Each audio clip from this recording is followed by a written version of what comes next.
ತುಂಬಿ ಹರಸುತ್ತಾಳೆ.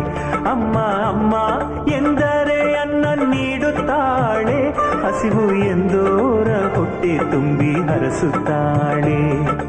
ಹೊರನಾಡಿನ ಈ ಅನ್ನಪೂರ್ಣಿ, ಕರುನಾಡಿನ ಜನ ಪಂಚಪ್ರಾಣಿ.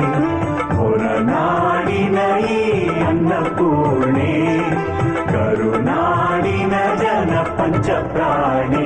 ಅಮ್ಮ ಅಮ್ಮ ಎಂದರೆ ಅನ್ನ ನೀಡುತ್ತಾಳೆ. ಓಂಕಾರ ಬೀಜಾಕ್ಷರಿ, ಹೊರನಾಡ ಪುರಾಧೀಶ್ವರಿ, ಸೌಭಾಗ್ಯ ಭಾಗ್ಯೇಶ್ವರಿ.